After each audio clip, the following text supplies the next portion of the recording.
Seminar Rahsia Buat Duit.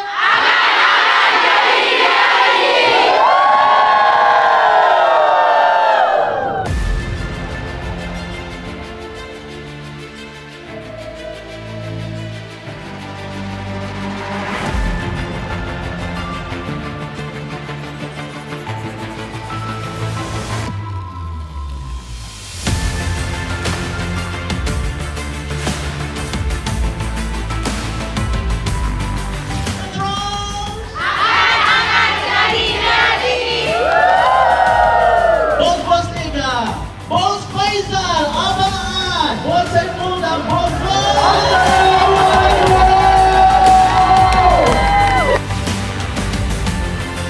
Hari ni kita di program RBD iaitu Rahsia Buat Duit Seminar 1.0 edisi Selangor. So insyaAllah kita ada banyak lagi sesi. Kami nak jumpa semua Tegatron di seluruh Malaysia untuk kita tukarkan angan-angan anda jadi realiti. Jumpa anda di RBD, Seminar Rahsia Buat Duit yang seterusnya.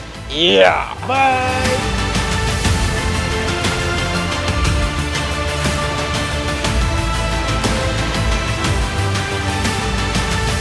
1 hingga 6 bulan. Buat apa yang bakal kita kongsikan sebentar lagi? Angan-angan tadi pasti jadi realiti.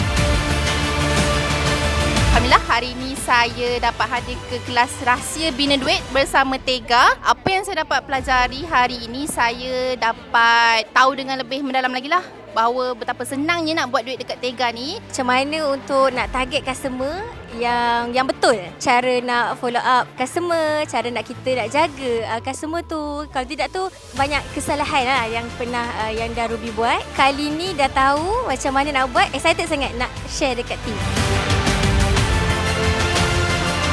Silakan chef kita untuk dessert Tega, Chef Gudin. Saya Cik Gudin. Saya ingin mengucapkan ribuan terima kasih kepada co-founder Tega yang sudi menerima Cik Gudin dalam family besar Tega untuk bersama-sama merealisasikan produk dessert yang ada dan bakal ada di dalam Tega nanti, insya-Allah. Yang pastinya satu keluarga suka, insya-Allah. Sedap. Baru dapat dah nak habis dah ni. Tak ada nak bagi bawa balik anak rasa.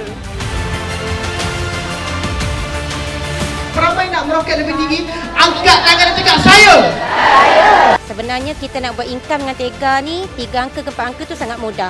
Kita ikut je apa yang dah disuggest oleh bos dan juga leader-leader. Pengalaman Kak Ani dalam masuk 9 bulan bersama Tega ni, Kak Ani dah capai income 3 angka ke 4 angka tu sangat mudah. Bulan yang pernah Kak Ani capai 4 angka adalah bulan Mac, 1,600. Tega, satu keluarga suka. Dengan Tega, angan-angan menjadi realiti. Wow. Tega, satu keluarga suka. Selamat Nation. Angan-angan jadi realiti. Produk Tega. Satu keluarga suka. Hidup umpama fiesta. Tega. Awesome. Hidup umpama fiesta. Tega. Best, best, best. Hidup umpama fiesta.